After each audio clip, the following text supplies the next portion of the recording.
محترم حضرات، ان عظیم سے عظیم تر مقاصد و اہداف کے حصول کے لیے کیا طریقہ کار ہوگا،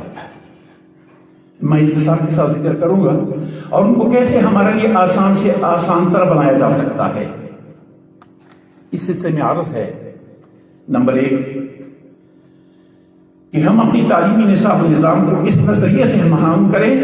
جو ہمارے عقائد، عبادات و اعمال کے ماخذ ہیں۔ وہ جو نظریہ حیات ہیں اللہ تعالیٰ اور اس کے رسول برحق صلی اللہ علیہ وسلم نے اپنی ہدایات اور تعلیمات کے ذریعے سے عطا فرمائی ہیں، اس سے وابستہ کر کے اس کو مستحکم بنائیں، اور یہی نظریہ پاکستان کا بھی ہم سے تقاضا ہے۔ نمبر 2، شروع میں اس بات کا طے ہونا ضروری ہے کہ ایک مسلم قوم و ملت کے حوالے سے ہماری ضرورت کیسے افراد کی تعلیم و تربیت سے پوری ہو سکتی ہے، اور یہ کہ ان کی تعلیم و تربیت کے لیے وہ کیا ضروری اقدامات ہیں جن کو مقررہ نصاب کے ساتھ ساتھ اہمیت دی جا سکے، تاکہ وہ افراد صرف نصاب کے پڑھتے پڑھانے کے نہیں بلکہ قوم ملت کے لیے مفید افراد بھی ثابت ہوں۔ نمبر 3، اگر ہماری قومی مقاصد و اہداف ہمارے نصاب و تعلیم سے حاصل ہوتے ہیں تو سائنس اور ٹیکنالوجی اور جدید عصری علوم کے حصول کے لیے افراد کو حکومتی سطح پر ان اداروں میں وہ سہولیات دی جائیں کہ وہ بین الاقوامی معیار کے قومی ضروریات کو اس میدان میں پورا کر سکیں۔ اسلام نے ان میدانوں میں افراد کی تربیت کی ہمیشہ حوصلہ افزائی کی ہے، حوصلہ شکنی کبھی نہیں کی۔ معاشی ضروریات کے سائنسیفک تجزیے، مقاصد، تعلیم کے حالات اور زمانے کے ساتھ بدلے ہوئے تقاضے،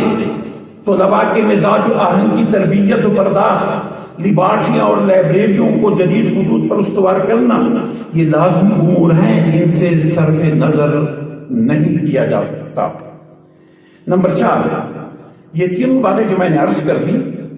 یہ تب ممکن ہیں کہ اساتذہ کی فکری اور اخلاقی معیار کو بلند کرنا ہوگا۔ یہ جو اہداف میں نے ذکر کر دیے، مقاصد، یہ تب ممکن ہوں گے کہ اساتذہ کی فکری اور اخلاقی معیار کو بلند کرنا ہوگا۔ تعلیم کو بامقصد مفید بنانا اور اس کے ذریعے صالح اور قابل افراد کو تیار کرنا، یہ سب معلم کے فرائض میں سے ہیں، اور ان کا اپنے پیشے سے انصاف بھی۔ کسی نصاب کا افراد سازی میں وہ کردار نہیں جو کردار ایک استاد کا ہوتا ہے، نصاب کا وہ کردار نہیں جو ایک معلم، ایک مدرس اور ایک استاد کا ہو سکتا ہے۔ محترم اساتذہ کرام، میری نظر میں ہماری تعلیمی معیار کی پسماندگی اور تعلیمی اداروں کا صالح و قابل افراد کی تیاری کے اعتبار سے باندھ ہو جانا، اس میں حکمرانوں، نصاب کے ماہرین کے ساتھ ساتھ استاد اور طالب علم دونوں اگرچہ شریک ہیں، مگر ان میں استاد اگر 60% نہیں تو 50% ضرور اس زبوں کا ذمہ دار ہے۔ ذرا مجھے معذرت کے ساتھ معاف بھی کریں، کچھ حقائق بھی سامنے آ جائیں تو میرے خیال میں اچھی بات ہوگی۔ تو اساتذہ کی بھی ذمہ داری ہے۔ اس کے علاوہ ممکن ہے کہ اس زمرے میں استاد کو شامل کرنے پر بعض ارباب علم و دانش کو تحفظات ہوں، یا کم از کم وہ اس سے متفق نہ ہوں، لیکن یہ کوئی ایسا دعویٰ نہیں جس کے لیے کسی بڑے گواہ کی ضرورت ہو یا کسی لمبی بحث و تمہیز کی حاجت ہو۔ کسی بھی تعلیمی ادارے کا خود جا کر جائزہ لیں تو آپ کھلی آنکھوں یہ مظاہرہ کر سکیں گے کہ استاد میں وہ وقار، وہ شکوہ، وہ تب و تاب، وہ سوز و گداز اور وہ ہمدردی اور دردمندی نہیں جس سے کبھی ایک استاد متصف ہوتا تھا۔ ان میں اب وہ دل سوزی اور جان گدازی ہرگز نہیں جس سے کبھی متن تدریس کی رونق ہوتی تھی۔ ایسے اساتذہ اب بھی ضرور ہیں، مگر ان کی تعداد بہت کم۔ محترم حضرات، کام اتنا عظیم ہو جس کی نسبت اللہ کے پیغمبر کی طرف کی جاتی ہو، وہ پیشہ پیغمبری کہا جاتا ہو، اور اس کا حامل اور وہ ذہنی اور فکری اعتبار سے اتنا پسماندہ ہو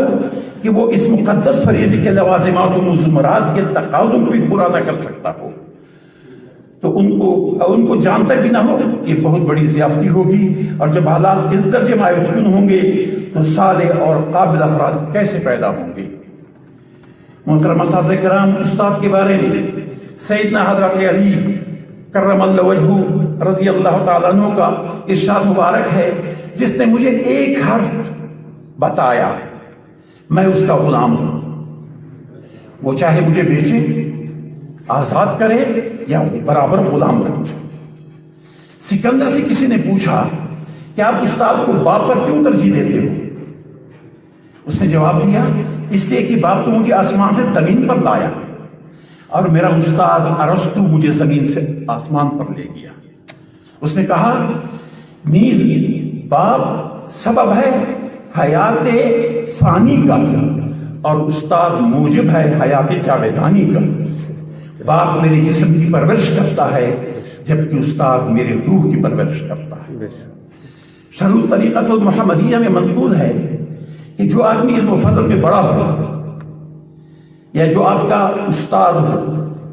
اس سے یہ کہنا بھی بے ادبی ہے کہ استاد جی نماز کا وقت ہو گیا ہے اور چلیے نماز پڑھ لیں، یہ بھی بے ادبی گستاخی میں شمار کیا جاتا ہے۔ نیز یہ کہ شاگرد کو استاد کی کوئی رائے یا تحقیق غلط معلوم ہوتی ہو تب بھی اس کی پیروی کرے، جیسا کہ حضرت موسیٰ علیہ السلام نے حضرت خضر علیہ السلام کے سے بھی ثابت ہے۔ 15 سورہ کہف میں